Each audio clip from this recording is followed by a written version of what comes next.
It looks like we're waiting for Eicke Weber to connect. So I will introduce myself, this fourth edition of the Solar Industry Forum. I'm quite pleased to introduce this third session of the Solar Industry Forum today and the fourth session this afternoon, which will be dedicated to discussing European PV renaissance. And I see that Eicke is now connected, so I will give him the floor in a few seconds.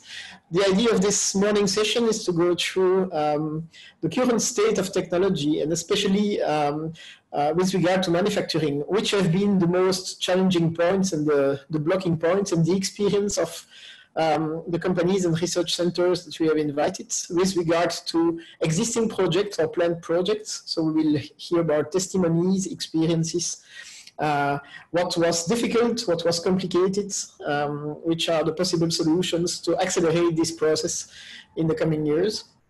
And we have a more policy-oriented discussion in the afternoon. The Solar Industry Forum is co-organized by my company, Becquerel Institute, SOLARUNITED, the European Solar Manufacturing Council, but also ETA-Florence. And we got the support of many other organizations, including VDMA.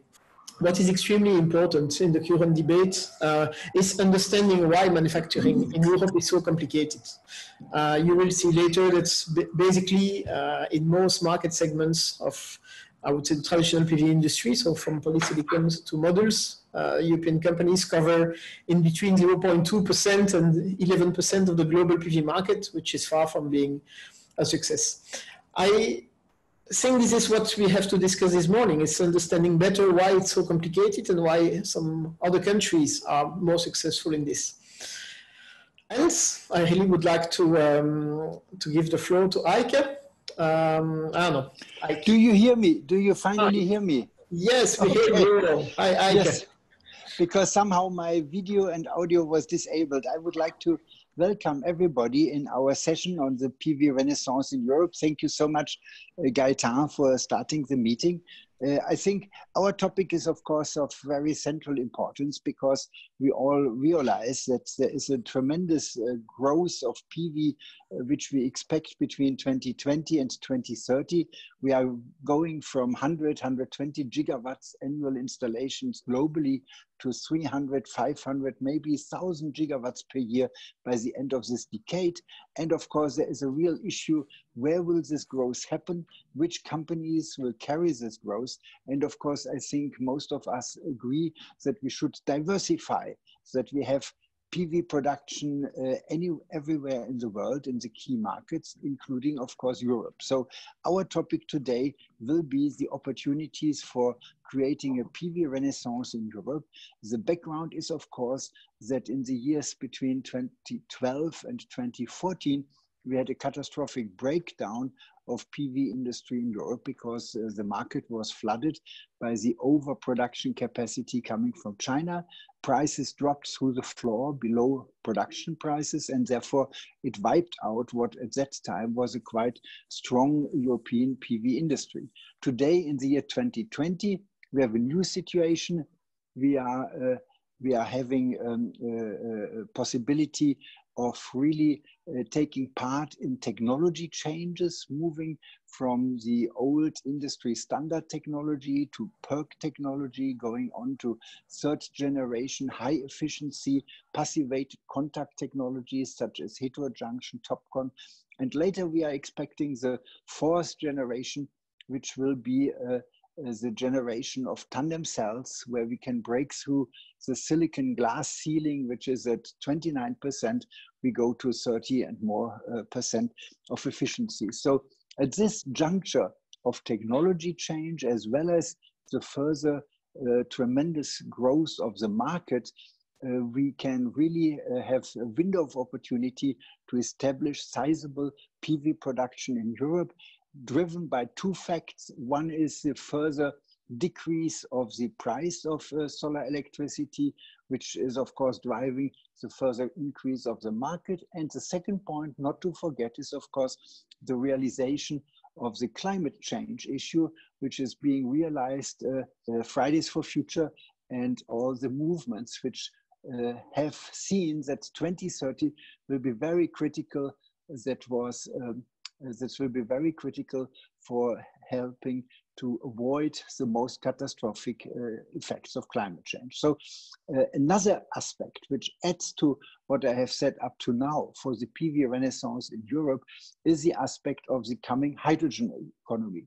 Hydrogen will be a very important part of our energy system in the future, because hydrogen can help to decarbonize steel and concrete production. Hydrogen is a perfect way to store energy in practically unlimited amounts. And of course, hydrogen can be transported extremely effectively by hydrogen lines, by power lines. I just learned today that a single gas pipeline can have a capacity of 20 gigawatts. So if you want to make a 20 gigawatt electric line, this is a very, very difficult project.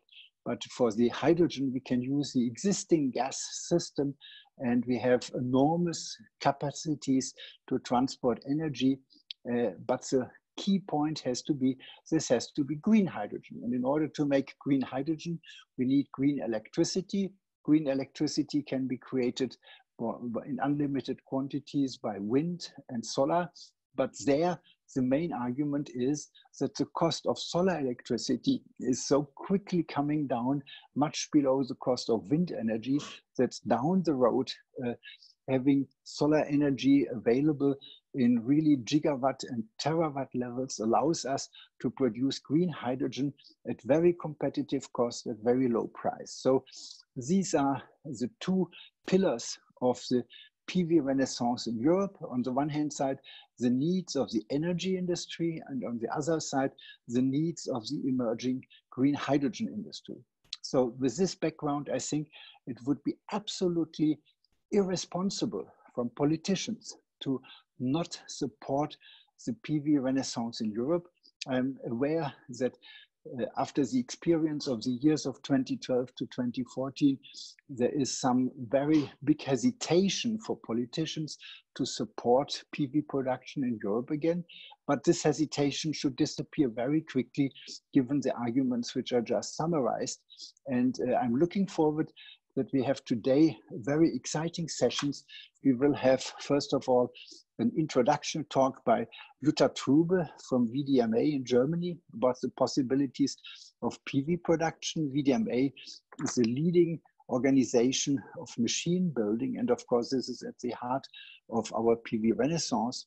Then we have Roch Drozdowski from IPVF in Paris, David Verdu from REC, Carsten Rohr from Norsun, Radovan Kopeček from the ISC Institute in Constance, and Anis Juini from Ines in France. So I'm looking forward to a very exciting session.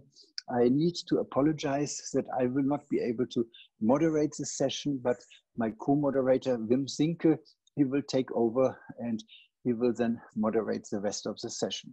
So with this, I would like to pass on the word to Jutta Trube from VDMA.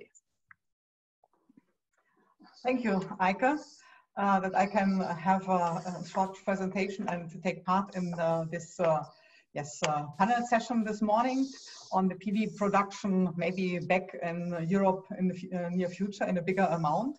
As you know, and you mentioned already, PV is the cheapest energy source already, even in Germany, to get renewable electricity made, and we will head in the terawatt scale. That means at the moment in Europe, we have something around 25 gigawatts per year, but maybe even in 3-5 years, we will have this to triple if we would go for electricity plus the sector coupling. So also would have the energy, as you mentioned, for heating and transport, maybe with the hydrogen, maybe with the batteries, whatever will come there. And that means we have a huge amount of energy need here, especially with photovoltaics. And also, you know, in the past, as you said, we have had the PV production here in Europe, but it was, say, going down in the times around 2011, 2012. But we still have a big amount of institutes,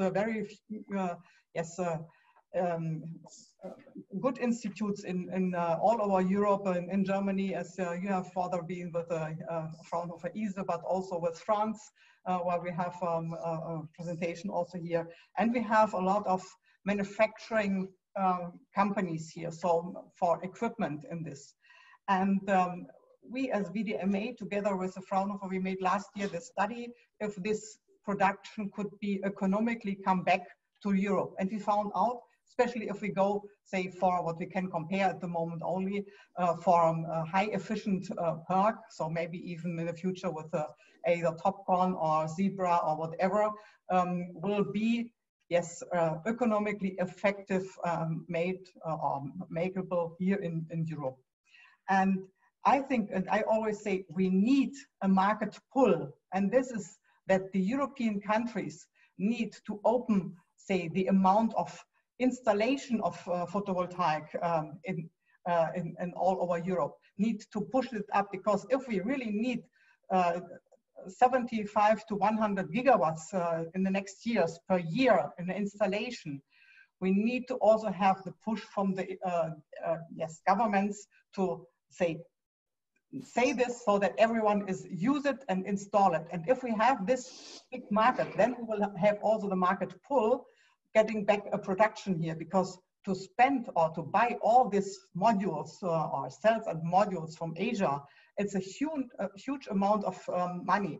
I calculated something around, say, 80 to 100 billion euro to get this, imported materials. And I think if we have at least, say, I don't know, 10 to 30% of this market produced here in Europe, I think then we have had a good chance also having jobs here back in Europe, and have the security for our energy also produced here, so that we don't run in similar problems that we have had with the coronavirus and the masks in the beginning of this year.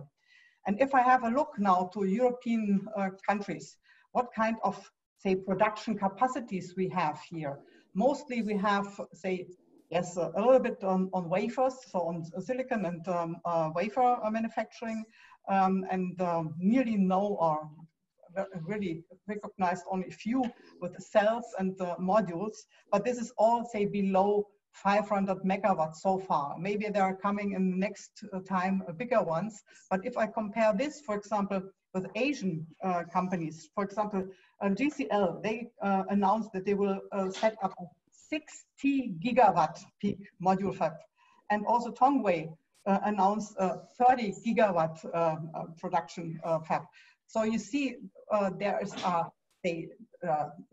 tens or 100s of a factor between the size of the fabs here in Europe and the fabs which are produced in Asia. And this also was coming out in our study. So if we really would be economic in the manufacturing here in Europe, we need to have at least something between, say, 7 to 10 gigawatts in the production here, so that we can compete economically with the big suppliers in Asia. And I think beside the manufacturing here, we also have had to have a look on all the supply chain. So we need also to have enough on the materials like glasses, back sheets, frames, and so on. Not only the production, but also this materials needs to be produced in a certain amount back here in Europe. And I think we will have a presentation later on also for the silicon manufacturing from Norway here in this session. So I can say in totally, it's completely possible to have an economically manufacturing here back in Europe, but we need, beside the complete value chain, we need also to have a kind of smart fab, as we call this. So if you know, we are publishing every year this ITR-PV, so the International Technology Roadmap for Photovoltaics. And there we also mentioned how many, say, in situ process control and say smart fab features are installed already in the production sites in Asia. And we think if we're going here in Europe for a complete smart fab with all the complete control, we have a much higher yield in our production, and we will increase the overall efficiency on our cells and modules. So this is one big part, also the competitive manufacturing here in Europe if we compare to the Asian countries. So that's mainly what I have to say from, say, the manufacturing side, equipment manufacturing side on this topic so far. Thank you. Thank you, Jutta. It was a very good introduction. I think, Roch, you have a few slides just to introduce the discussion. Sorry, thanks very much. Do you hear me well? Yep, perfect. Perfect. First of all, dear colleagues, thank you very much for the invitation to today's session for the Solar Industry Forum on how can manufacturing be competitive in EU. I'll indeed share a couple of slides with you. I'd like to start with a very quick word on IPVF, because as a European research player, we have a specific viewpoint on that question. So IPVF is based on the Plateau de Saclay. It's born in 2013. It's born from the ambition of France to support a competitive European solar PV industry, and it brings together legacy teams in the arena, CNRS, École Polytechnique, EDF, Total, Air Liquide, and equipment manufacturers. So simply to give you, if you like, the meaning of the project and where we are speaking from, really the idea is to have an impact in terms of economic development and job creation eventually in Europe. The introduction of Eicke and Jutta was perfect. I'll simply basically boil down our viewpoints on the solar energy in Europe. First of all, three key messages. First of all, solar energy has a bright future. Our Minister of Ecological Transition was recalling yesterday that France has an ambition to double the national installed capacity by 2023, to double it again in the following 5 years, and this is just about France. So this is, I think, very representative of how much the European market is vivid and is interesting from that on that front. Second key message is that we strongly believe in a continental coordinated approach and strategy in order to reach a critical mass in our endeavors. I will not go back to the figures that were just mentioned by Jutta Trube. I think everything was in there. And third, architecting manufacturing ecosystems that are competitive on the long term, heavily relies on product leadership. And this is enabled through exemplary industry R&D cooperation in EU. And we believe that we have in Europe state-of-the-art R&D, and this is indeed a very, very strong argument that European industry can put forth. So simply, those are key messages that we would like to share as an introduction. There are key success factors that I think we all agree upon, that are continental approach, financial support that needs to be there for the industry linking R&D and manufacturing, stabilizing the regulatory framework with the recognition of environmental and social constraints, and strengthened fair trade measures at EU level. All those messages are boiled down in our call to action, simply sharing the link there. But again, this is the viewpoint of an R&D player on that topic, supporting industry in their efforts to capture more of the market value of an extremely vivid and dynamic market in Europe. Thanks very much.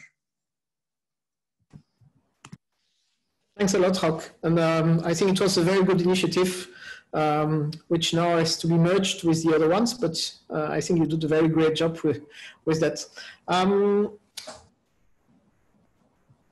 Is Mr. Verdu in the code now? Yes. David, I can give you the floor. Do you want to introduce yourself, REC, and then we can start debating? Can you see me? Can you hear me? Yes, perfectly. Please. Okay, so I work for REC Solar Norway.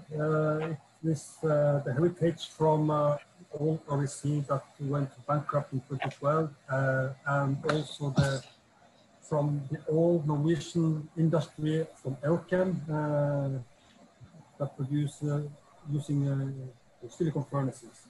So we have been producing polysilicon since 2009 through the metallurgical route, not the seamless route. We have about 70% lower electricity consumption and about 85% lower CO2 footprint. Our product has been only suitable for the multi value chain. And that, of course, has been a challenge the last couple of years. So we are doing two things now. First of all, we have developed our product, so it's now suitable for the mono value chain. And the other thing that we are doing a huge investment now.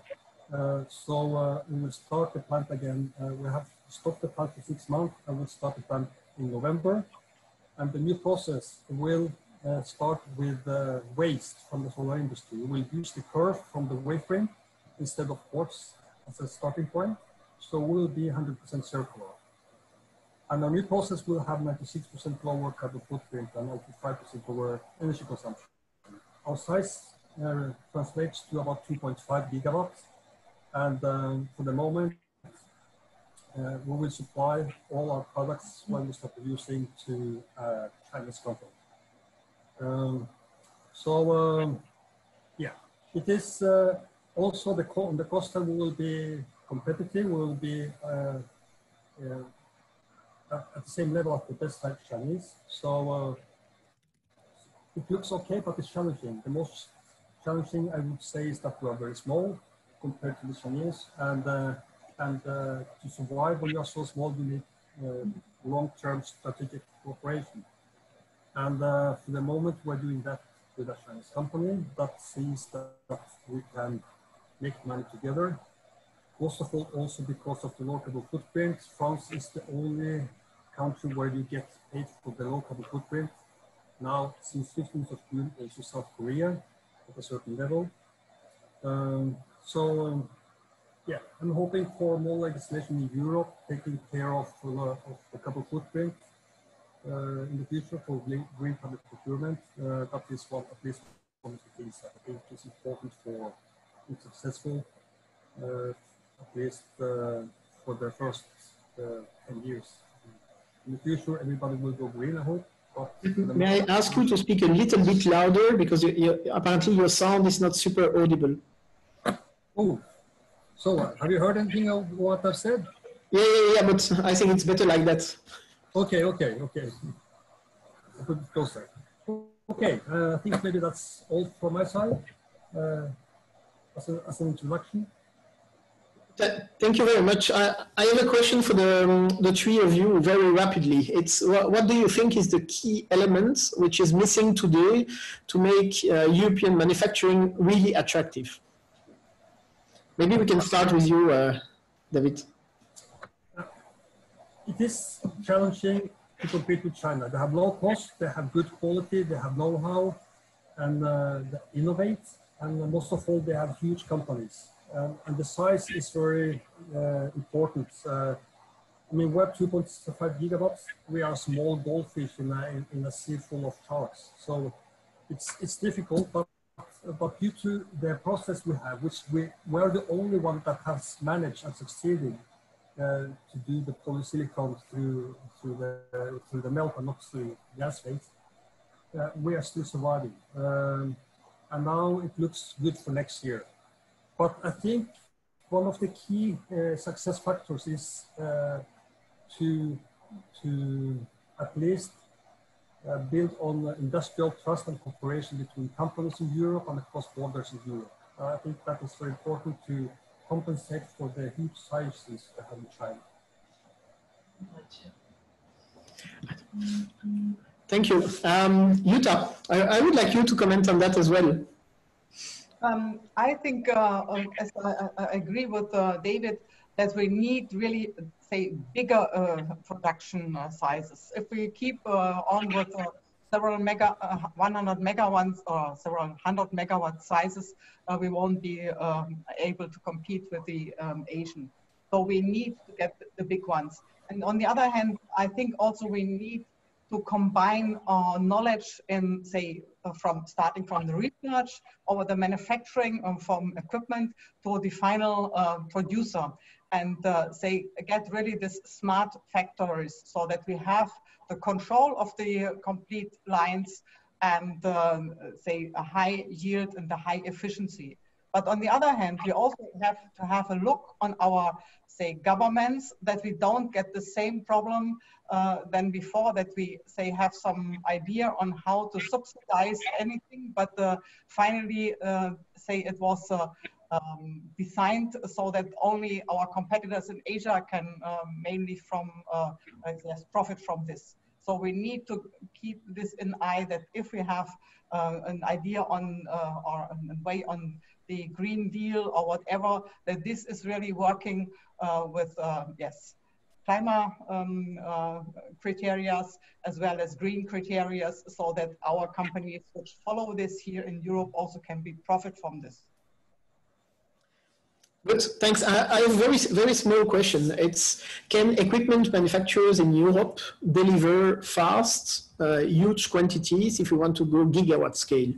Or do you see some bottlenecks there? I think it should be possible. You have seen in Turkey, there was set up now the gigawatt scale fab, which originally was planned by Hanwha Q-Cells and is now, say, set up with the help of some of the German companies. And they really, I think they have had 1.5 years from starting and to, say, getting the first panels out of. I think it should be possible here in the other, or in the real European Union as well, because Turkey is not yet Europe, but the European, say, area. Thank you. Yeah, Roch, I have a question for you with regards to European manufacturing. We have been discussed for years that we would like in Europe to position ourselves as top technology manufacturers. What do you think about the current focus on the certain number of limited technologies? What's your view on that? Should we diversify, or should we focus on a really limited number of technologies and invest all our resources in one or two? That's a very good question. I think this as well relates to the comment of the VDMA on the critical size. We need to be very careful about this in order to build up, if you like, you know, a critical mass in our R&D, in our industry, and in our global market ambitions. So at one point in time, I think there are some technological choices to be made.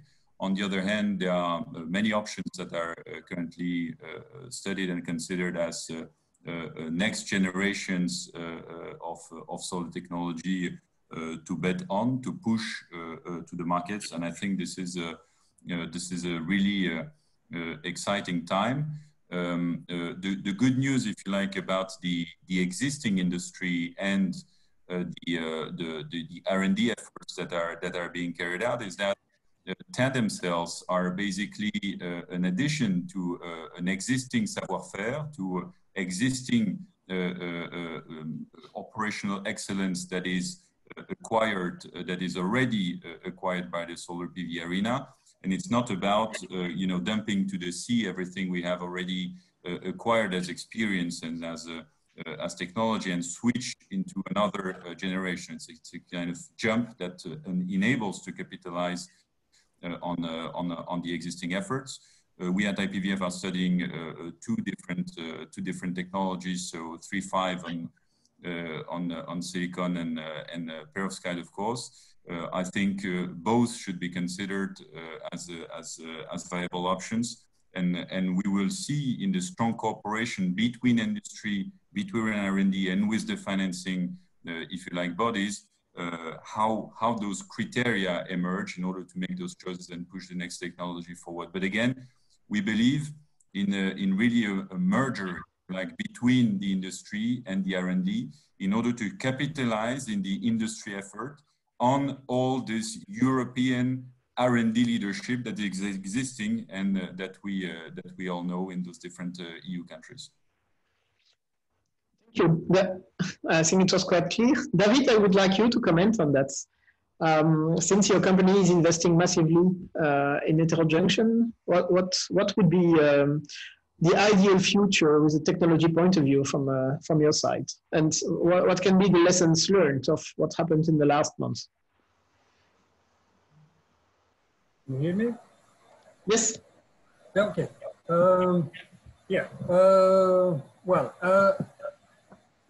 You know, we have the Alpha panel on the high technology in Singapore. They are working now to try to build a plant in France, and that might be realized. That is the technology development, from my point of view, goes so fast. So we need to have big sizes in the future, like I mentioned before, because we need, for example, Longi. They have more than 1,000 persons on the R&D department, and there are a lot of smart guys there. So my opinion is that I agree, we should connect with R&D, but we need industry. Without industry, you don't get the speed of the R&D that is necessary. And to have industry, we also need the size. So my key message is that we need to try to cooperate across borders in Europe, to have a certain size and to cooperate on all areas. And we need legislation to help us to initiate new industry. Do you think that there is a lack of cooperation in the industry in Europe in general for the time being? No, but we need to maybe improve that even more. We need to be aware of this. I mean, we are 2.5 gigawatts. 10 years ago, that was huge capacity. Today, it's nothing. It's a small, and we could. I mean, we are ambitious. We are even now thinking also we are surviving and we will. But we're also thinking about how to even increase. I mean, this is the best technology according to us. It uses 85% lower energy consumption and like the 6% lower CO2 footprint. Why not? But we need the investors. That is, and it's a risk investing in your industry because the technology change goes so fast. But if you have the size, you can take that risk. And that is how Longi, for example, is coming with new technology all the time, very fast. I have an additional question with regard to that, to you and to Jutta. What, in your opinion, is an ideal factory size now to be acceptably competitive? Are we still talking about 2 gigawatts, or should we go more for 5 gigawatts, 10 gigawatts, and even more? For instance, for cell manufacturing. Our study showed that we need at least something between 5 and 7 gigawatts for getting really an economic manufacturing back here. So I think 2 gigawatts maybe for the first year, because typically you ramp up your size, but I think thinking about the 2 gigawatt is still too small. Can you give us an indication in terms of cost difference between 2 gigawatts and 5-7 gigawatts? I think I know it's in the report. I think it was in the study checking if I have the numbers here. I think it's something around 3 to 5 cents per watt on the difference what you can reach. Which is quite significant. Yes. Yeah. Yep.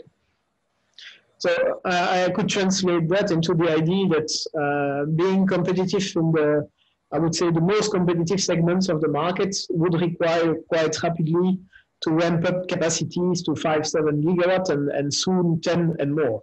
So basically following what the Chinese are doing. David, what's your opinion on the subject?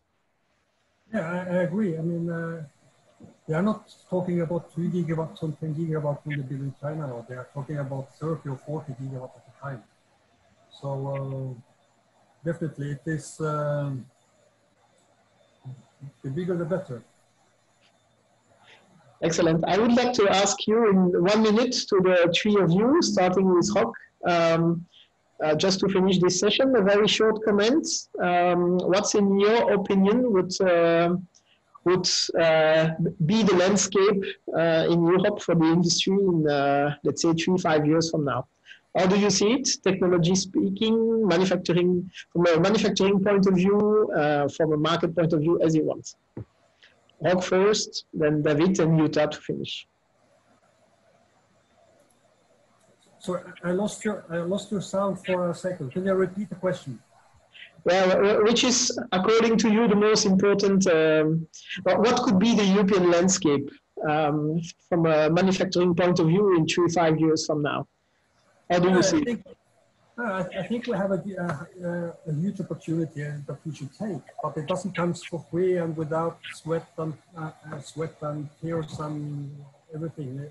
It is what we really need fast that will help us. The fastest way to help the industry, in my opinion, is that the European Union set rules on green public procurement now, immediately, because that will give a flying start.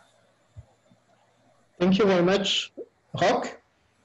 Yes, I fully agree with David. The sanitary crisis we are all going through, I think, has shown us that there is solidarity between continents, and it's as well a call for a certain balance in the capabilities of producing strategic technologies for future energy, current and future energy systems. So I think this all advocates very clearly for a certain level of autonomy, of sovereignty in Europe.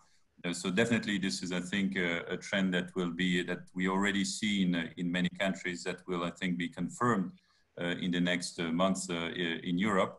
And I believe that we will see confirmed manufacturing initiatives. The idea will be to indeed plan for the growth, defend them, in order to really give them maximum visibility and viability, not only on the market, if you like, rules that are applicable upon them, not only on the offerings, the way a local content is recognized, but as well through recurrent technological leadership that is again enabled through the strong R&D industry cooperation. Thank you very much. Jutta, as a conclusion? A conclusion. If you have a look to the Fridays for Future, they would really change, say, our behavior here completely for renewable energies. And as I mentioned before, we need something around the 100 gigawatt in the next years per year for the installation. So the governments have to set really the expansion plans in this direction, and this will then pull, say, the market. And I think we easily can have, say, up to maybe 30% without big problems here in the manufacturing in Europe. And I think that would help us here a lot for the institutes as well for the equipment manufacturers. Thank you very much. I would like to thank the three of you for this panel session. I hope that you will stay online. Don't hesitate to comment, ask questions in the chat. And so thanks. I'm Carsten Rohr, VP Business Development in Nursan. I'm also Vice Chair of the European Solar Manufacturing Council. Can you see the presentation? Fine. Yes. Then I'll just a few words about Nursan. For those of you who don't know Nursan, we are a manufacturer of monocrystalline ingot and wafer, and founded in 2005, started production in 2007. And we have been specializing from the beginning on the high end, the high performance, in particular N-type materials. And we've been supplier to the tier one cell manufacturers from the beginning, like SunPower, Panasonic, etc. We have our headquarters in Oslo, in Norway, and our factory in Årdal at the west coast. Currently about 450 megawatts and expanding to about 1 gigawatt in the next few months. We also have plans to expand further to reach 4 to 5 gigawatt at the current sites in the next few years. We have a clear competitive advantage in the context of electricity supply. We have hydropower, which provides low-cost power as well as CO2-free or low CO2 footprint electricity. In addition, cooling water, which is plentiful from the mountains and Europe's largest glacier just around the corner. So we are focusing on that market segment, ingot and wafer production, and providing premium products with low CO2 footprint and high material quality for high efficiency. What are some of the advantages in producing in Europe, in particular in our sector, wafer manufacturing? I think it's been mentioned already previously. There are very good R&D. It's a very good R&D environment in Europe and also nationally for us in Norway. That's related both to the solar cell R&D and expertise, as well as metallurgical expertise, which is important for us in silicon processing. So there's good public funding available, high competence, high quality research institutes around both in Norway and also in Europe, of course. And very good high level of expertise and innovation. So that's very positive. We do have, in particular in Norway, as I mentioned, cheap and green electricity, which is clearly a competitive advantage. And also we do have access to raw material, non-Chinese polysilicon, in particular Wacker from Germany. Those are some of the positive elements, but of course we have plenty of challenges as well, and they relate to where do we get our materials from and equipment from. Equipment suppliers, for example, for our expansion now are increasingly based in China. Almost all of our equipment now comes from China.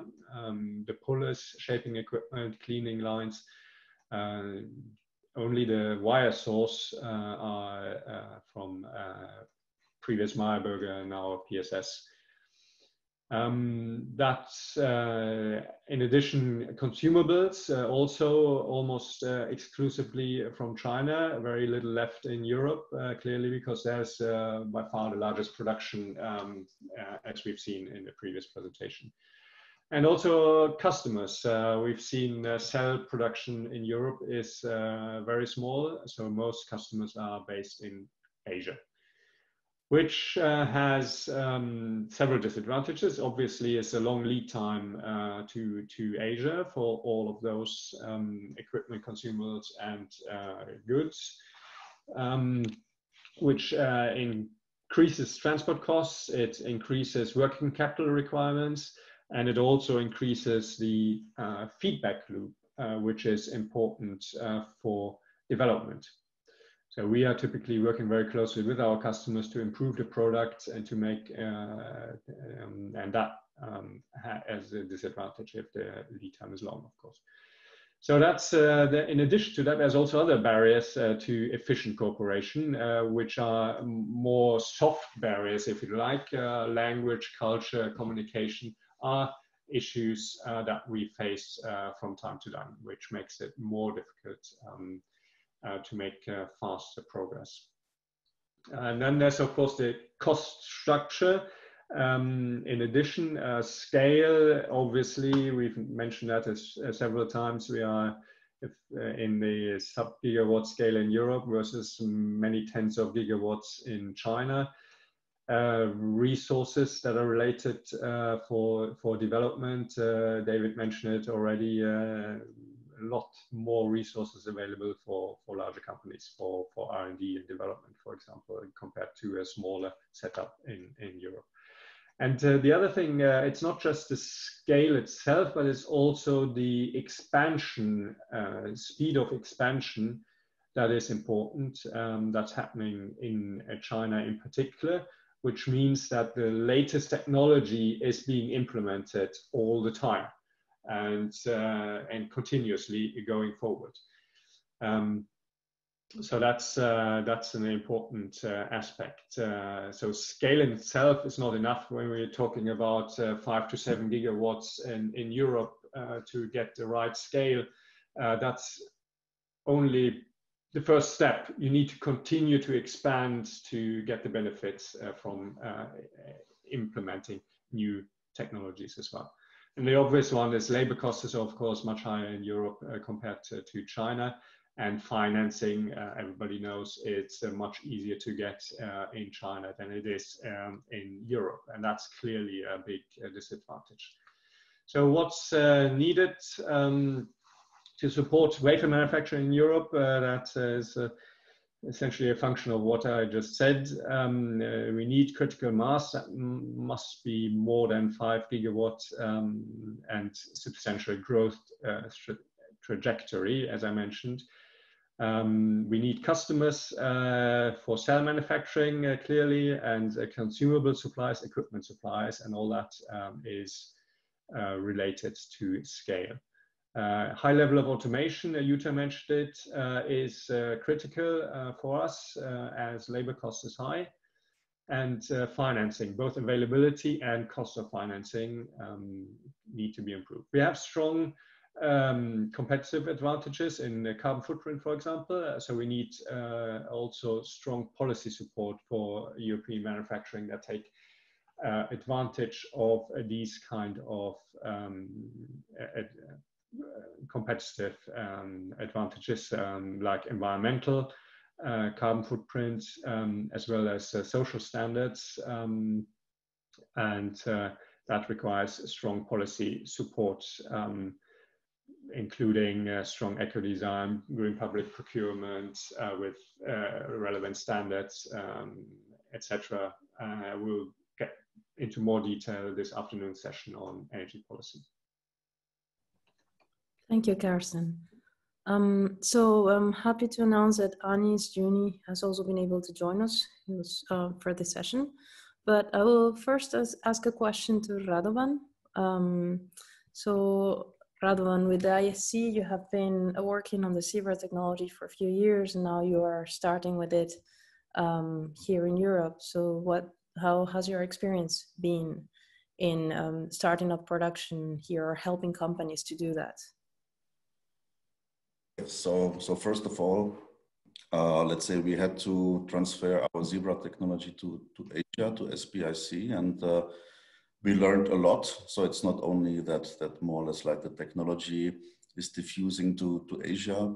We have to learn a lot from the Chinese, from mass production, and now I believe it's time to bring it back to Europe. We have big plans with Valoe and Solitec, but let's say not only to Europe, there are other countries that are very keen on IBC technology with the conductive backsheets. For example, there have been an announcement yesterday from the US that Violet Power will produce at the beginning 300 megawatt Zebra cells and modules, having big plans to upgrade to 5 giga in future. But they also plan to be vertical integrated. So cooperating with REC, they would like to set up also silicon and ingot production in US. So what would you advise people who would be willing to invest in your technology right now? Yes, so I believe it's really time now for local production, because after COVID, we've seen it that actually supply from Asia cannot be secured very well. And as many people mentioned before, European Union or other countries would be really stupid not to think about local production now. And so we have talks also with other countries, also with South Africa, to bring zebra on the map. And it seems to be a quite interesting technology for production at the moment, because it's cost effective, and it's Meyer Burger is saying this in words of network. We are also working not only on 4G but 5G technology. So one step ahead of Chinese per production. Thanks. Anis, can you hear me? Yes. Yes, Hi. Monica, I can hear you. And hello, everybody. Hello. Hi, thanks for joining us. So you guys at ENS have a lot of experience with heterojunction cells. It makes me curious what your opinion is now with the decision from Meyer Burger to start manufacturing modules. What impact would that have in the industry ecosystem in Europe? I would say this Meyer Burger move could be very, very positive for European industry, and this fits clearly with our strategy and what we are willing to do. It's having one initiative in Germany, having another initiative in Enel Green Power in Italy. I think that it was disclosed also publicly that there is another initiative in France. This could answer one of the main points that Karsten was mentioning, because today there is a huge move in the PV industry, and one of the criteria that we cannot really avoid it, and we have to look at it carefully, is the scalability. I have seen in some reporting, they were saying that I would say some volumes below 100 megawatt is not, they are not looking at it at all, even when they are counting the capacity of the total market capacity or exports per country or others. So today we think it's that for wafer and cells, it's a unit, it's not a gigawatt, it's almost a 5 gigawatt, at least the lowest. And for module, I think we are seeing a lot of company moving for module assembly and getting structured behind this, and the unit behind is almost 10 gigawatt. So I would say having a few initiatives in Europe, all I would say put in front line or as a main criteria, innovation and new technology compared to the mainstream, it could be only, I can see it, it's really very positive. Of course, we dream about having them all together, moving at least having a clear strategy together, because this is what we are missing in Europe. What we are missing in Europe, we don't have a clear program, a clear strategy where we are thinking, when we are thinking about PV. We are hearing a lot of good news about hydrogen, others about battery, but not when it comes to PV. They said, yeah, we have make it for a first round, and they are not thinking seriously to bring it back as a second round. So I would say we are really missing a clear strategy which can gather all those initiatives. What would you suggest that this strategy should look like? Yeah, we were all fighting together to get something inside the Green Deal related to PV, or this new plans per country, when they are, every country is pushing to bring back industry, to bring it locally. Radovan was saying this. We should. It's really. It's not being smart today, thinking about bringing back PV technology to Europe, but we don't see some structured and strong initiative to do that. So this is what we are missing. We are missing billion. We are missing financing here, because we have a lot of industrial partners who are motivated to do that. We have Northern on the wafer, we have Meyerberg started, REC, Enel Green Power. And of course, if there is some political will, you will find more and more, because Europe, before all of that, it's a huge market going directly to 30 gigawatt per year. And being in this field since a long time, of course, we are doing great with heterojunction. We publish at 25% efficiency. Coming for the next day, we'll publish a new announcement about M6 heterojunction. And we are thinking how to move to M12, M10, M12. So I would say you can talk to Radovan. He has also a lot of innovation in the box. You can talk to Fraunhofer. ESA is the same. IMEC is the same. IPVF, they are working with us closely to work on themselves. I think the problem here is not innovation. Innovation is one of the solutions. But which initiative can pull up all this to the top and having something completely new and serious in Europe. So this is, I would say, my dream as a person and a big part of my team, at least one module among 2 modules installed in Europe should be made locally. At least if we will not be able to cover 50% made locally, so I think we are missing a lot. Yeah, when I hear you, it makes me wonder. I know the European Union has been supporting the heterojunction technology quite strongly, but then how could we avoid putting all the eggs in the same basket? So when you said European Commission is helping by doing what? So today, if we have 2 institutes and 2 industrial partners, and we'll apply, there is no call for PV. If you look to the Green Deal, you can maybe find a small sentence talking about PV, but it's not existing anywhere. People talks are here. Positive talks about PV are here, but which support we are giving to bring back this industry? From my side, I don't see it. I think Monica was referring to the fact that we invested a lot in the last years in heterojunction. I would rephrase the question a bit differently. Do you think that we need to focus on 1 or 2 technologies, or do we need to have the widest possible range and then to see how the market will evolve? So basically, on one side, should we focus, for instance, on heterojunction and IBC technologies and avoid a bit the rest? Or should we say, okay, we invest in almost everything possible and then let's see what will happen? Or in other words, do we need some kind of coordination between the industry, research centers, funding parties to decide, as it is the case, for instance, in Korea, that we just would like to focus on a limited number of technologies which have maybe the highest chance of arriving on the market? Yeah. So it's a question for Radovan as well. Yeah, this is Gaëtan, right? Yes. I recognize your voice. Exactly, Yanis.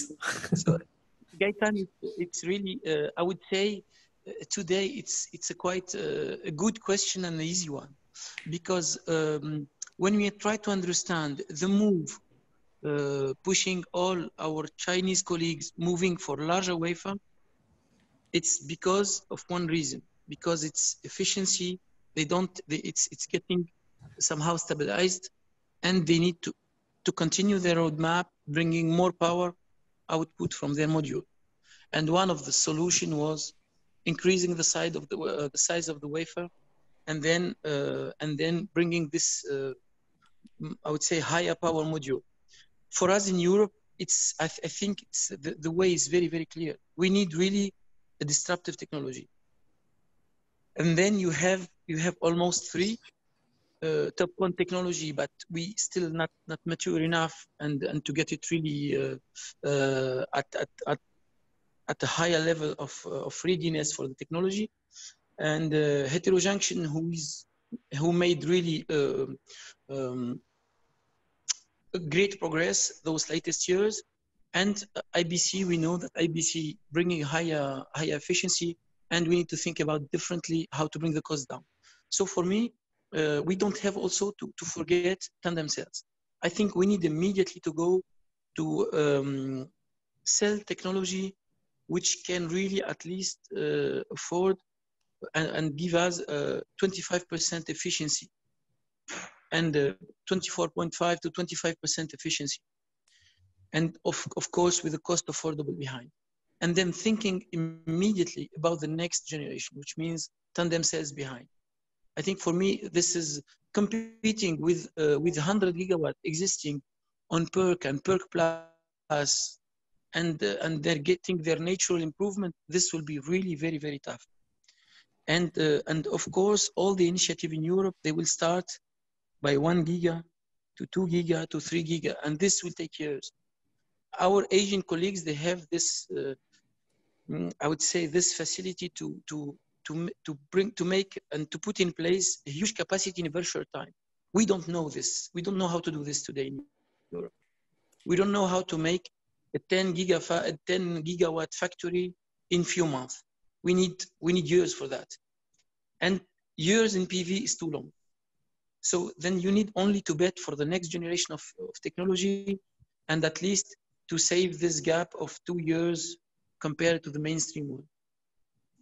I hand it over to Radovan. What do you think, Rado? Yes, Anis, thank you. If I have still time, I partly agree, but I think on the major subject, I would disagree that we need disruptive technologies, because we made calculations that actually even bifacial PERC we can bring to Europe in production if we do it slightly better than the Chinese, include Industry 4.0, and I mean, still innovations are still coming from Europe, so we could even set up a large gigawatt production of bifacial PERC, in addition with disruptive technologies, maybe to serve the rooftop market like heterojunction, zebra, and so on.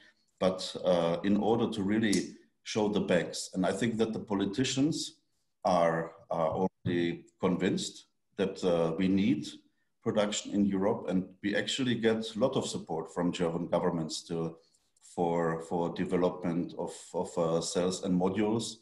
So, but now it's about convincing the banks. I mean, they burned a lot of money, and the clear sign from the banks is now, why should they give money for an industry that is not sustainable? So I would say that at the first step, we have to show that with private money, what Meyer Burger is doing, and what also we plan to do with the 5 gigawatt. Of course, we would like to have loans. If we are happy, if we are lucky, then some banks will give us the loans. If not, we have to prove, let's say, with private money, that PV can be brought sustainably again to Europe. And then the banks will be convinced again to invest. So I think that the German government and European Union is doing quite well, giving money still for technology development. Maybe not as much as if we would wish, but now it's on us actually to prove that the technology that we developed can compete with the Chinese producers. And I have maybe also one more comment. Of course, bigger is better. To going to 5 gigawatt is cool, but we should not forget that we have to sell the modules as well. And it's extremely difficult for a newcomer to make the product bankable. So we should not start with 5 gigawatt production to make something very cheap, but we must more or less upgrade the production side year by year, starting with few megawatts. Maybe we are a little bit more costly than the Chinese, but maybe we have better quality and so on. And so we have to build on that and slowly somehow rebuild the value chain in Europe. And it's a chicken and egg, but we have to start from small initiatives. And this is what ISC Constance is doing, rather put megawatts into production than gigawatts, but hopefully we will reach gigawatt in some point. Karsten, there's a question for you, I think, which is, what is the current the current energy consumption for high quality material in kilowatt hour per kilogram? What is the difference compared to cast silicon? And what is the share of labor costs in the total cost? This is a question from Phil Melbourne. I'll get back to you with details on that. Okay. I had a different question, which was about what you mentioned before, Karsten, that we needed to have like a critical mass in terms of suppliers. And I'm thinking, as Radovan mentioned, that if we have very disruptive technologies that might be a bit more complicated.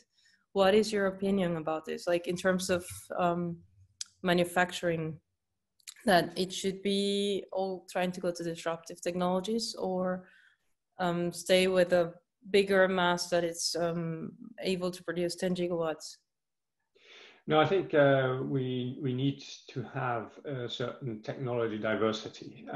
It is not clear which technology is the winner, and everybody has a different opinion on that. And it may actually be that certain technologies are better for certain market segments than others. And so I think it would be very difficult to make a choice, and who is to make that choice to put all the eggs in that technology basket or that technology basket. So I think we need to develop a range of technologies and see which one wins in the end. That's what competition is about, what market is about. So I would very much support that. In terms of innovation, I think that, as was mentioned, that is clearly a competitive advantage that we have in Europe with all the expertise that's here. And so if there are new technologies that we can develop together, then I think that is a very good opportunity to work together and to work efficiently together with short feedback loops, and to make that work much better than over different continents. So I have a final question, and I would like to hear from each one of you, which would be if you could say in 1 minute, as I already asked Radovan a bit, what would you tell people who wanted to invest in Europe in cell and wafer manufacturing today? What would be your message from your hands-on experience in doing this? Let's start with Anis. Sound. Anis, sorry, your microphone. Anis, I'm sorry, your microphone. Yes. Monica.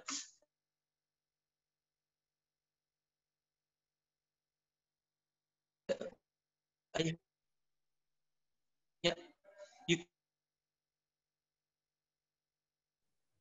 It's hard to hear you right now. Can hear me?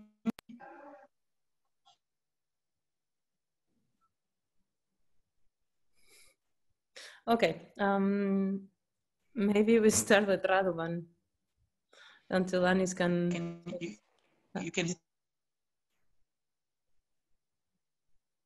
We cannot really hear you right now.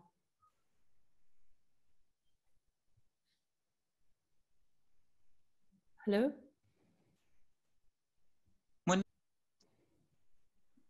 Yeah.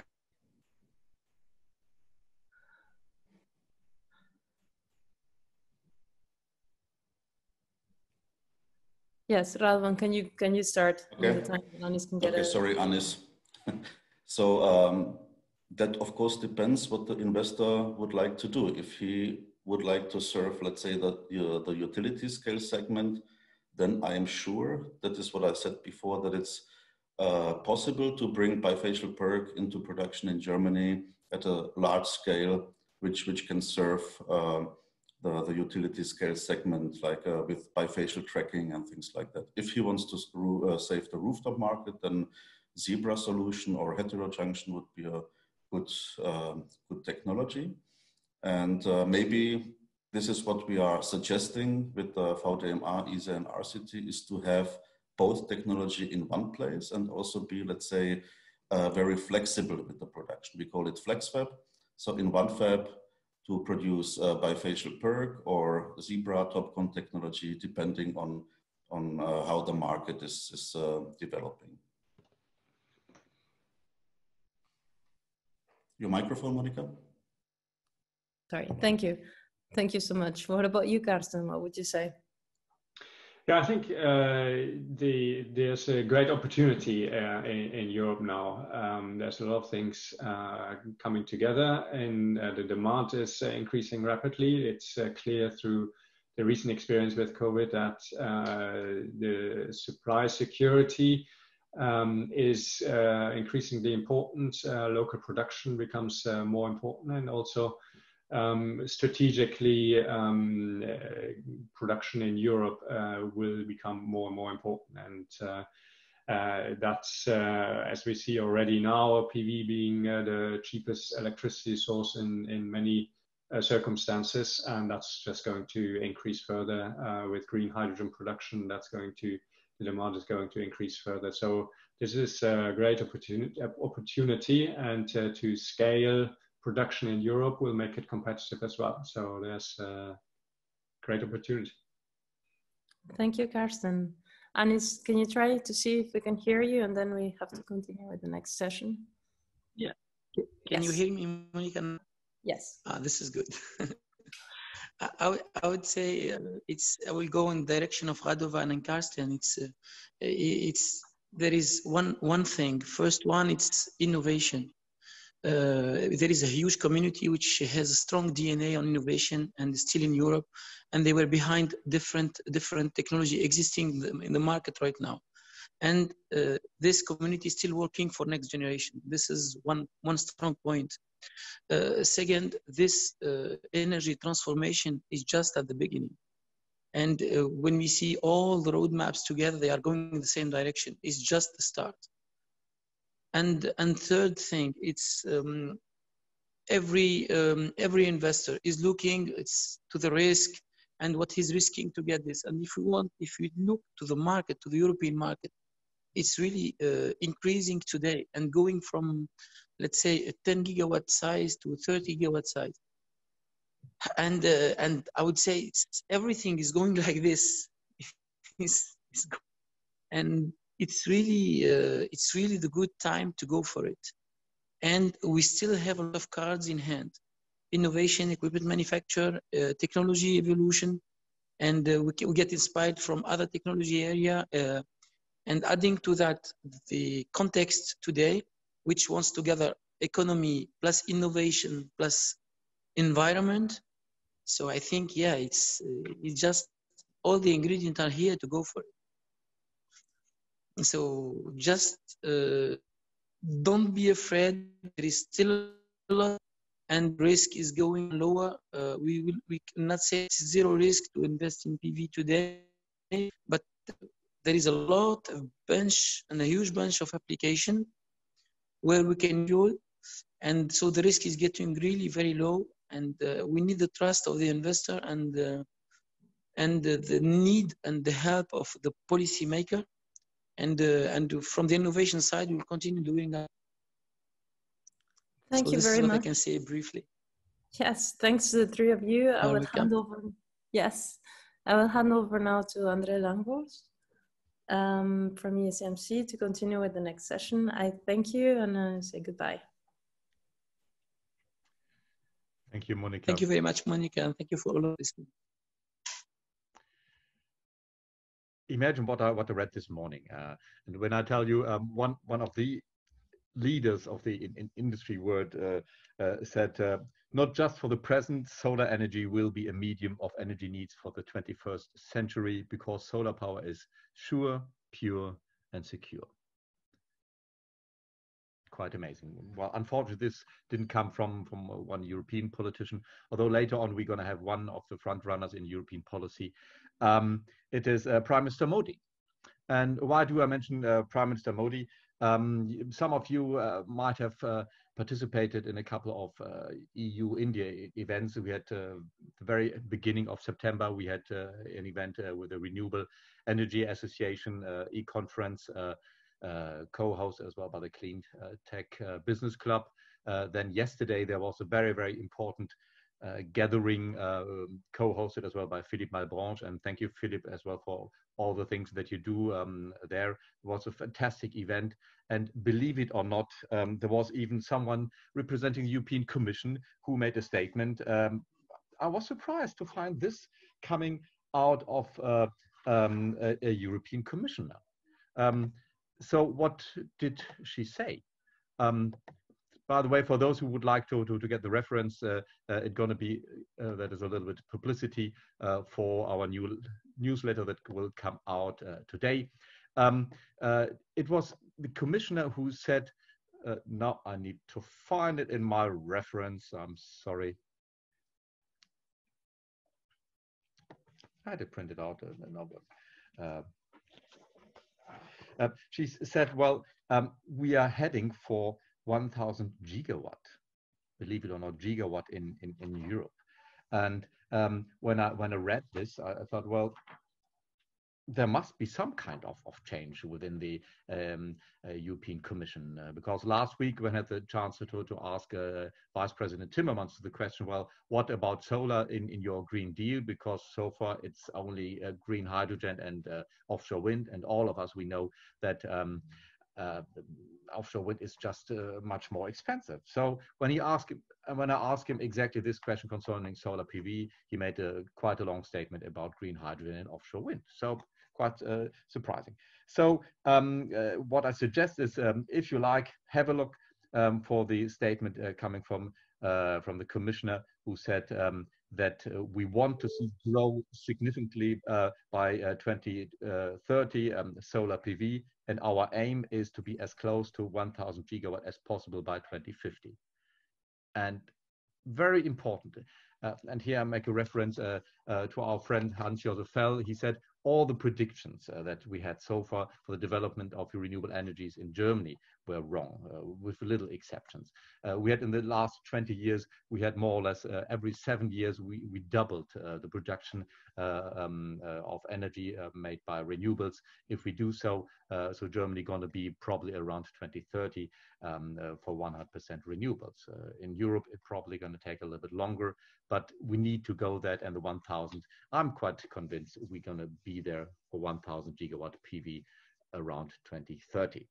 So, but I do not want to do a too long monologue. You know, lawyers are always a little bit difficult when they start to talk. So I would like to bring in my panelists, and thank you very much, all of you joining us. Let me start with Lucas Weiss from Voltec Solar. First, Lucas, you announced together with your partners from Nantes, you're gonna set up a new ramp up in France. Where do you see the problems right now in France, and where do you see the possibilities, particularly coming after this relance plan from President Macron? Do you see big chances there? Is it supportive for your action? And what do we need to do to support European industry? Yes, thank you, Andre, for the introduction. Regarding the relance plans in France, the Minister for Environment, Mrs. Pompili, just said that it does not concern the renewable energy. It will concern hydrogen and so on, but the government considers that wind power, solar power is getting enough money at the moment, so there is no money in the relance plan for renewable energy. Yeah, for the first part of your question. And the big difficulty that we are seeing now in France is that we are willing to install a lot of PV module, but we cannot install a lot of European PV module. So they cannot put any system in place, because if you want to protect the European industry, you need to more or less close the border. And if you want to install a lot of module, you need to open the border. So it is exactly what is happening right now. They are placing a new dispositif in France, which allow any kind of module to enter. And doing so, the French player may choose the cheapest solution coming from Asia, and it is our main difficulty today. No, I proved it twice. Yeah, thank you, Lucas. Sebastian, you come from a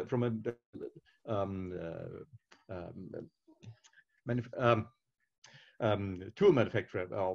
You describe a little bit better von Ardenne. What do you see? Are there chances, do you think, as well, with the ongoing discussions in Germany concerning the Renewable Energy Act, there's a chance, or do you see as well the fear of lots of people that they look for the price only? Yeah, thank you, Andre. Maybe I start with a short introduction of von Ardenne, and then I come to your question and where I do see the main challenges for equipment manufacturing in Germany. I hope you see it. So, as an equipment manufacturer, we are a family-owned company, right? And we have roughly 300 million euro revenue a year, and more than 50% are related to photovoltaics. So for sure, we're front runner for thin film photovoltaics. Here you see it's more than 8 gigawatt installed worldwide of the PV equipment. And then we have also the crystalline part, the heterojunction, and also TOPCon part, where we have around about 3 gigawatt installed in the market. And we offer not only the hundreds of megawatts systems throughput, but we are offering also systems for low throughput application, like for the next generation photovoltaics TOPCon, but also maybe also to perovskite tandem technology, where you're still in the efficiency race. You go more in the cluster systems, or maybe in the pilot production to evaluate the processes until you can finalize it and then really go to the scaling. The scaling is done for thin film already, for CIGS or cadmium telluride, but for sure also for heterojunction. And where in heterojunction we have our system, which is up to 500 megawatt throughput, and this is a key in the industry to provide system with a very high throughput. I do not want to go into the details, but we are really focusing on one or specific processes in the process flow. You know, for heterojunction, you basically in the cell process, you just need 4 processes, and one of them is the TCO coating. And for there, we have systems which gives you throughput up to 12,000 wafer per hour, which at the end, you just need 2 of these systems to have 1 gigawatt in the production. And with this, you can reduce not only the capex per throughput, but also for the operative cost. You see here an example where for 1 gigawatt capex, you're starting with systems with just 3,600 wafer per hour throughput, and you end up with systems up to 10,000 wafer per hour throughput. And just by changing the, let's say, system and the dimension of the system and the throughput of the system, you can reduce the needed investments of factor of 60%, but also the operative costs will go down significantly just by scaling. And this is the key. And with this, you go in the mass production with efficiencies in the 24% range. Here you have to see some data in the production where now in average you have 23.8 efficiency with top of 24.2, which shows that this is now, that this heterojunction, which also discussed in the previous sessions, is now, has now the step to really go to gigawatt. And we hope that this is not only done in Asia, but also in Europe, where all this technology is developed and further developed. Guys talking now about 25% in even higher efficiency just for single junction device. And we do see 3 main challenges for the PV production renaissance in Europe. And the one, and I guess this is the biggest one, is the financing of these systems. So the question is, do we get the trust of the banks, not only from the private people, but also really from the banks, And not only for 1, 2, 3 years, it must be there for 20 and even 30 years. So is the company who invests now in heterojunction for gigawatt, is it still available in 5 years, in 10 years, when there may be some modules are going bad and you have to replace them, or yeah, maybe also the inverter has to change. So this must be clear that you need a reliable source here and the production, and also on the long term, and not only on 1, 2 years, but on the long term. And there we do see the biggest problems there, that the banks really trust technology and the people who produce it on the long term. The second one is for sure, and you discussed it also before, the value chain. That the value chain is not only here for some parts of the value chain, but the whole value chain is in Europe and is available there. And the third is for sure the scaling, and also not only scaling of one company who goes for 5 or 10 gigawatt, but let's say a couple of them, because you need this competition also at the end in Europe. You cannot just compete with one company against other companies, and maybe in Asia or wherever. You need this competition to bring it back in Europe on a larger scale. Okay, thank you, Sebastian. I can maybe give you some feedback from a last week gathering that I had in Geneva. There was a system investment forum, and I was quite surprised when I spoke more or less at the same time when I had the chance to be virtually together with Gaëtan, and as well with Nagira in the Netherlands, that the Dutch investment fund, which is in the hands of a large insurance and pensions fund from the Netherlands, well, they told me where they invest. And when I have a look, later on they sent me some documents, I found out, well, they just invest 27% in Europe. So I think it should be as well kind of compulsory that the big money that we have, and there's quite a lot of money lying around, and that is well the impression that I have in Geneva, what they rethink as well to invest in their future clients. Because come on, a pensions fund, well, they should have as well some support for the companies in their country. And in this case, it was the Netherlands. And with the Netherlands, I'm talking about in Nagira. Daniel, are you in? Could you unmute yourself? Yes, I'm available. First, congratulations for last week's event. Fantastic show that you did there. What are your ongoing discussions in the Netherlands? Where do you see the problems? Is this finance as well? Yeah, well, problems. We don't have problems, we have challenges, André. As we discussed last week, and you pointed out when you were virtually present on our event where we presented a full European IBC module. And of course, one of the things I think it has to do with the mindset as well, because we are all discussing and remembering the past where the EU was leading in PV, and I saw on the slides also today for 10 years. Asia has taken over, pushed by strong industry policy in the governmental support, and obviously we are lacking that. And the strange thing is that when we hear our politicians and governments talking about support for a durable economy with solar on the agenda, they are in fact planning to support the Chinese industry that took over one of the pearls of renewable energy nowadays. Or to put it even worse, since you are talking to the financial institutes, the support programs of our governments are killing the EU presence in this field and are supporting the Chinese industry to a reasonable extent. So we need to join forces, work on policies, and rebuild our own EU ecosystem again, if I can put it that way. Okay, thank you, Daniel. I would like to ask William Chen, where do you see the problems? I had recently as well, when we met in Berlin, I heard that we do not have any longer as well the volume in Europe, so that we can set standards. And if we are not able to set standards, well, we are running behind.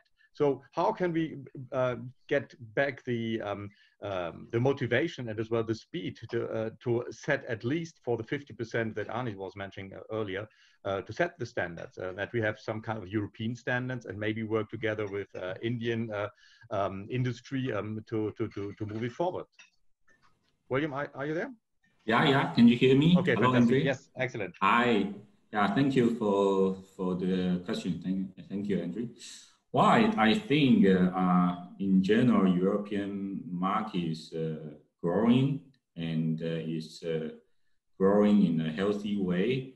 Although for the previous few years, the European value chain was a bit missing because of the very low market demand. However, the innovation has been always here. There is full of innovation in terms of different technologies from upstream to downstream.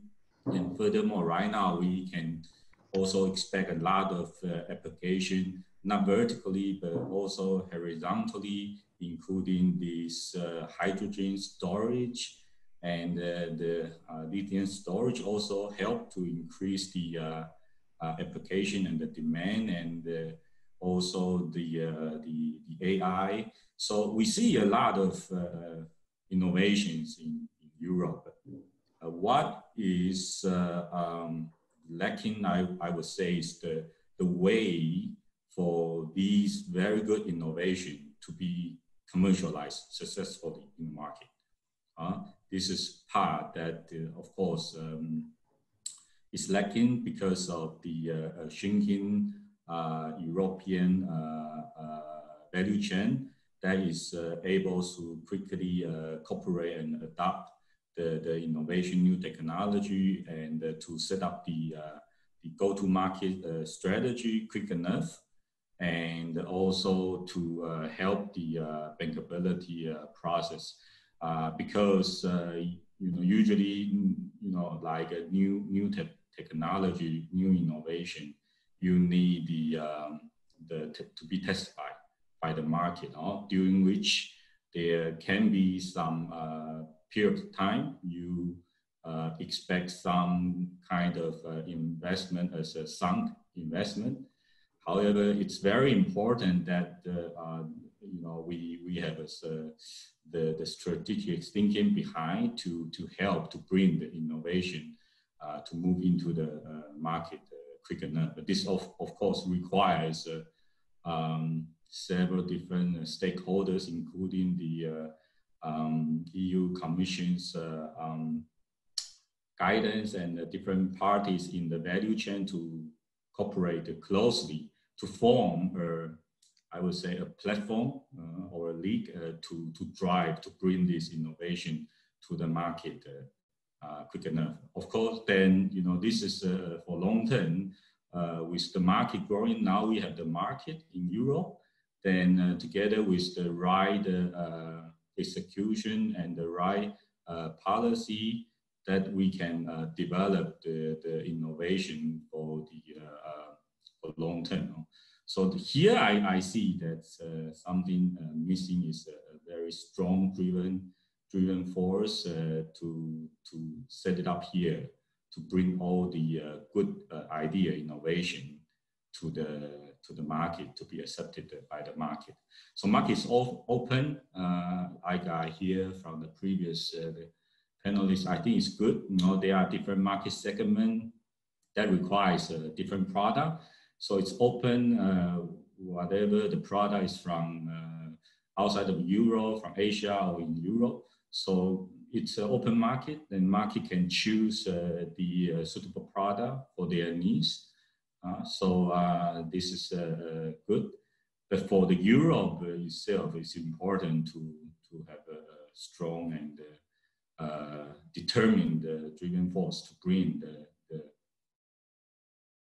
the ideas into the market smoothly. So that's my thinking. Okay, thank you very much. I would like to ask a question to Lucas and as well to you, William. What do you think we should do if we really would like to push again to standard setting? What size do we need? I mean, when you have a look in the recent proposal from the German Renewable Energy Act, they have, in my humble understanding, not very ambitious plan of something like an average. They say in solar PV going to be 5 gigawatt the coming 10 years. If we have a look in the French plan for the multi-annual energy planning, it's 2, 3, 4 gigawatt, not very ambitious. And I was quite surprised to understand that in the new relance plan from President Macron, there's no substantial support for solar PV, but on the other side, there's 500 million going for nuclear. They're even talking about, and that is a former 15-year long green member, the new president for energy. She says, well, we're going to have small nuclear power plants. So what is needed to set the standards for the solar PV manufacturing? Do we need a size? What kind of size do you think is needed really to be able to set the standards? And the second question is, what do you think are your clients willing to accept as a higher price? You see, when I talk to some people concerning cars, if I have to explain someone on the road that a Mercedes is a little bit more expensive compared to a Dacia, well, I don't need to explain that. So how can we first maybe ask for a higher price so the clients accept it, and what kind of labels maybe do we need? Maybe Lucas, you start. Yes. So regarding the size, I definitely think that we are too small today in Europe. After this, the French market, at least the one I know the best, has always been relatively small in terms of installation per year, and going to 3, 4, 5 giga is already ambitious if you compare to the past. So we like to go step by step, and we would like first to go to this 4 gigawatts. I think that it is already good if we can achieve it, because there is no big signs today that we are doing it. However, the last decision which has been taken, or which will be taken, may open and may increase the number of installation in France. So I believe that we are going to something better in terms of volume in France. And the second part of the question was about? Sorry? What was about the standards? What size of market do we need so that we would be able to set standards? Yeah, so size of markets, I believe that for France, at least 3, 4, 5 giga per year is already a first good step. First good step, yeah. Okay, and William, what do you think? And maybe as well, Daniel, and a little provocative question. Do you think if I go to Gouda in the Netherlands and I want to sell half price Chinese Gouda, the Dutch people would buy it? Well, certainly not, but we are quite picky when it comes to cheese. When it comes to PV, we go for the bargain. But that's more a confession. That's not an opinion. but William first, or Well, okay, thank you, Daniel. Well, in terms of the capacity, I don't like to put the absolute capacity, here. It's in my opinion, it always would be the relative capacity, because it's related to what kind of a fab, which technology you are adopting here. For example, today, if you are setting up a fab with already existing technology where Asia has the leading dominant position already, then it's not necessarily you need to fight with 10, 20, 30 gigawatt, 40 gigawatt, 50. Okay, but however, if you have, I would say, advanced technologies 2 steps ahead, and carefully calculate the cost structure, not just the cost structure it was mentioned, also this will be related to all these carbon footprint and the logistic cost. All these need to be put together into the consideration, and on a European Commission level, set up a standard to define what should be the cost of the product itself, and then from there you define what should be the capacity you like to build up. The idea, I would say, maybe is more, for European Union, maybe this kind of like a satellite fab concept should be good enough. So we should have this satellite fab around a very nice, innovative fab nearby to help to commercialize all these good ideas and testify in the European market. And later on, you expand to rest of the world that can be utilized. So it's very important, the concept, not the size of the fab, but the value of the fab and the product, the value of the product itself. So to define exactly what kind of the size of fab you can build up. Second question, you were mentioned about the price. Of course, in our experience, the market accept higher price product, and the market is very smart. So different segment require looking at the different points they appreciate it. So as long as you can bring out the value of your product and your service, the whole concept, and communicate properly to the market, it can be accepted always. So not just the solar industry, all the other industry is the same. They are different segments that you need to position yourself well to serve with the right package. Then you can grow from there. It's a free, open competition. That's my opinion. Okay. Well, I think sometimes it might be as well interesting to bring some, let's say, emotions in it, that the people like it more to buy a panel from this or that country. But for this, I mean, we need to, I mean, if we have people who understand, okay, well, my cousin is working in the factory where they build the wafers or where they build the modules, well, then they understand, because very often, in my understanding, it's as well important that the people understand, well, local value chains. First, we can control them. We just experienced that during the COVID-19 crisis, but it gives us as well some local benefit, because well, local jobs means as well local money. And I think this concept, which comes from quite an old German economist, Raiffeisen, the money from the village for the village, is something that is quite important.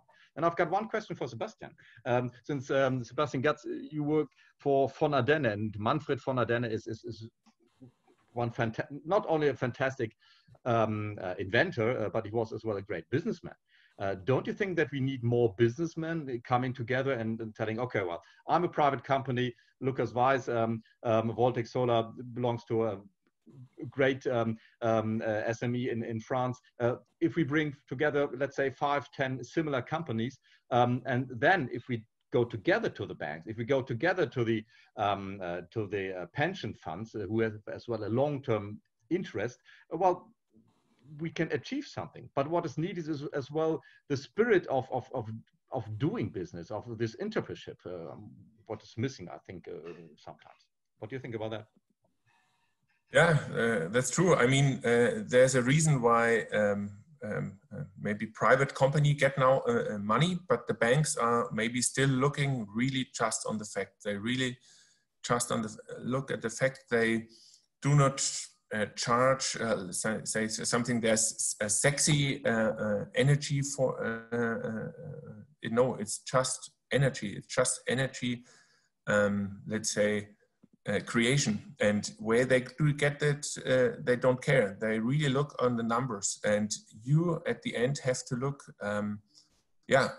to create a product a little bit like William told, which is more effective, which is maybe better looking, maybe guarantee a higher lifetime, and so on. There are a very good approach in Europe for very innovative approach there, which can create a value, but at the end, it must create a value compared to the competition. You have to, let's say, be on the market and fight against the competitors, and you have to create these values, and you can do it by maybe great businessmen, but a great initiative. But at the end, it's going back, and you have to provide facts, and then there will be the decision. The big decision will be made based on facts and not on feelings. Oh, absolutely, but I think it's as well good if we compare the things in a better way. So this is approach with levelized cost of energy or levelized cost of electricity. I think that is a good one as well, that we integrate the performance of the modules and what you're doing there. And then, like you know, European Commission is talking about a green border tax. And if we integrate the external costs, I think then we got as well quite a good chance to bring back European solar manufacturing. Yeah, and if you combine it with mobility, there are really good approach there where you create benefits here. But at the end, you must create your own business and business model, which has to fight on a global scale. Yeah, absolutely. So I've just was told we are running out of time. So to all the participants, I would like to thank you very much. Thank you for your time, and as well to all the visitors. Have a look if you want to see it again. You're going to find it on our website, Solar Industry Forum. I posted it a little bit earlier. And then I invite all of you as well to session number 4 that's going to start at 2 o'clock. So be very welcome. And have a look as well onto our newsletter. There are a couple of events coming with European Solar Manufacturing Council. So thank you very much. Have a pleasant afternoon. And well, let's keep pushing for European solar. Thank you very much. Bye-bye. Thank you. Thank you. Bye.